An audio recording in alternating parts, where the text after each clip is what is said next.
What's going on, everyone? This is Dale from Upstate Bets and DFS. I'm actually here without Reoz today, but I'm going to make up for it. I'm going to give you guys three picks. Usually me and Reoz do two picks each, but I'm going to give you three picks here tonight. Yeah, I'm back here on prizepicks as usual. If you haven't signed up for prizepicks yet, you can sign up using the promo code UPSTATE. That'll give you a 100% deposit match on your first deposit up to $100. Very simple way to play. You take over-unders on player props. They have a great amount of categories here to choose from, and today's a great day to get in because it's a massive slate. Huge slate. You can scroll down this slate for days, and there's a lot of players to pick from.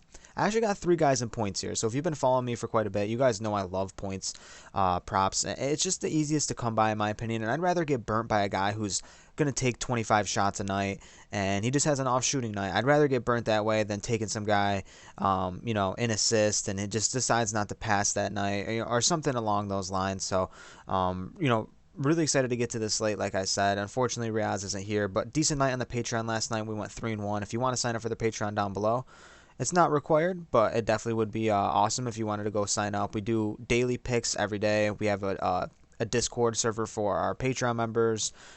We do have a free Discord as well for anyone else that wants to jump in. We got almost 400 members over there if you want to jump into that. That'll be linked in the description. We do hit rate articles on the Patreon, so really fun stuff going on. Enough of me rambling. Let's get to these picks, though. So first guy I want to get to is Anthony Simons. So speaking of massive volume here, I'm probably just end up typing his name because, like I said, so many people here. But speaking of volume, he's pretty much been one of the kings of it as of late. So since McCollum left, 23, 23, and 24 shot attempts, which is amazing to see. You can see his points have reflected since McCollum left.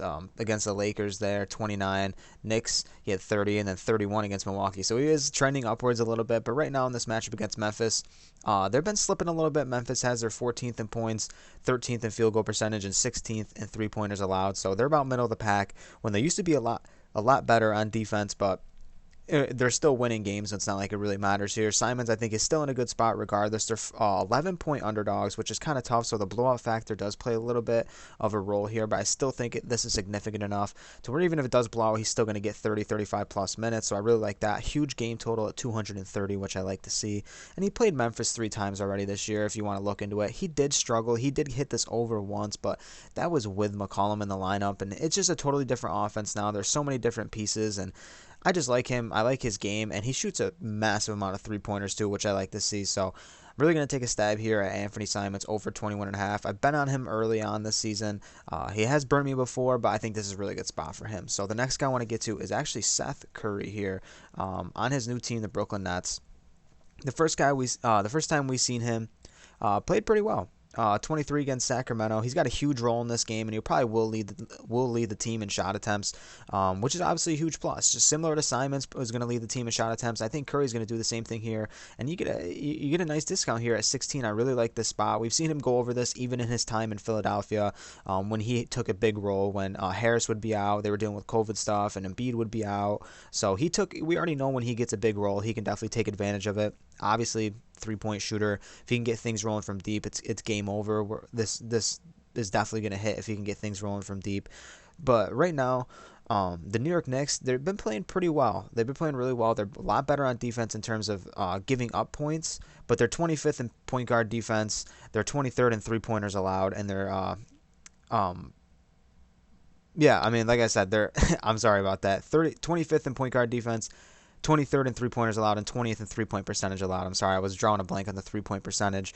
But he played 32 minutes last time around, 18 shot attempts, and eight of the attempts came from deep, so we know what we're getting with Curry, a bunch of shots from deep, so I'm hoping that the volume stays there. Hopefully Patty Mills doesn't go out there and catch fire and shoot 25 shots, but I don't think that's going to happen. I like Seth Curry against the Knicks, and between Quentin Grimes and whoever else have Fournier guarding Seth Curry, I think he's in a really good spot regardless to get over 16 points here. So that's going to be my second guy. For my last guy on the board, like I said, another points guy. I'm going to go with Tyrese Halliburton here. I was on him last night in the Patreon, just squeaked by getting 17. He was at 16.5 last night. I knew it was a tough matchup against Milwaukee, but this matchup looks great. He's going against Washington. He's going to have Raul Neto or Ish Smith on him. It just looks so good to me. We've been targeting a lot of people against Washington. They've been slipping in the rankings, seems like week by week, in terms of defensive. But right now, they're 17th in points allowed. Right now, they're pretty much middle of the pack. But like I said, it continues to fall.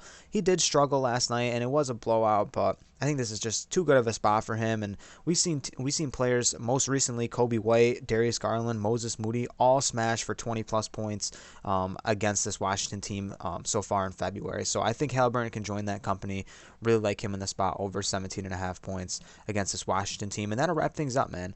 Over. Of course, we're always taking overs here. I know someone commented yesterday and said, why don't you guys ever take unders?